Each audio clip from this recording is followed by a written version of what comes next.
Hello everyone, my name is Grant Pearson, here to bring you news and information from the Stearns County Soil and Water Conservation District in Waite Park.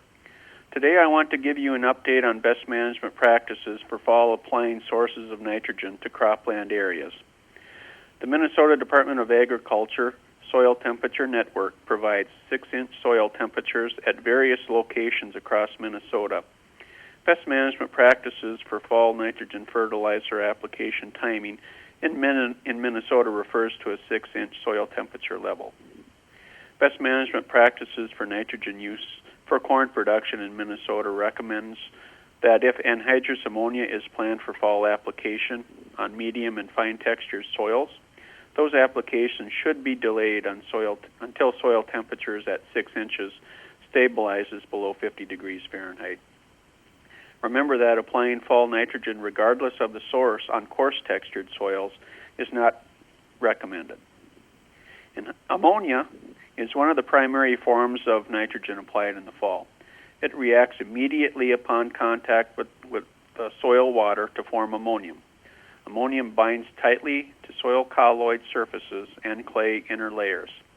If average soil temperatures are above 50 degrees Fahrenheit, soil microbes can transform ammonium into nitrite and then into nitrate. The nitrate form is highly mobile and can leach from soil, resulting in less available nitrogen for crops in the following growing season. The leached nitrate can concentrate in groundwater and cause elevated nitrate levels. Nitrate levels exceeding 10 milligrams per liter are above the safe drinking water standard established by the EPA.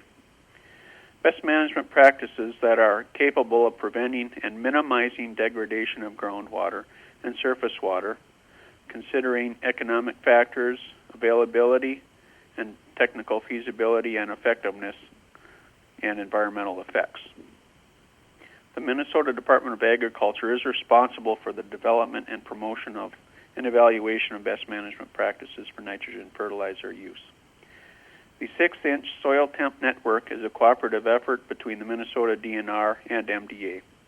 The soil temperature information is collected by DNR data loggers every 15 minutes. Earlier this week, on Wednesday, October 12th, I checked the soil temperature network, and at the Painesville site, the soil temperature at 6 inches was 57 degrees, and at the Westport site, the soil temperature at 6 inches was 53 degrees. So remember that ideally the soil temperature at the 6-inch depth should be stabilized below 50 degrees Fahrenheit to help maximize the amount of nitrogen still available for next year's crop.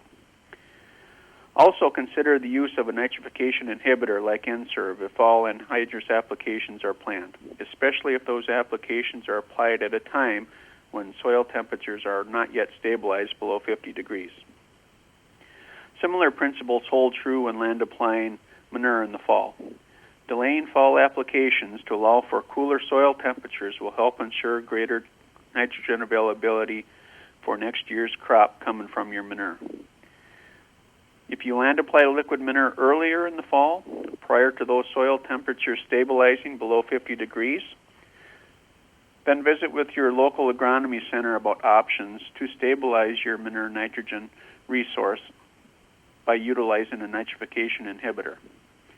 Back in 2010, the University of Minnesota researched the use of Instinct, which is a nitrification inhibitor, with early fall manure applications, and the results were favorable as measured by the increase in corn yields and in the amount of nitrate which was produced, which was much lower utilizing the nitrification inhibitor.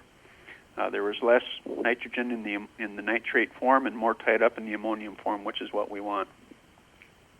Since that research has been done, more farmers are adopting that practice with liquid manure applications in the earlier fall months. So to wrap up this week, I want to briefly mention the Stearns SWCD is taking tree orders for spring delivery. The Stearns SWCD tree program provides landowners with an affordable and convenient way to purchase trees and shrubs for conservation practices such as windbreaks, shelter belts, living snow fences, and wildlife habitat. Tree availability is on a first-come, first-served basis. As I mentioned, tree pickup will be in the spring.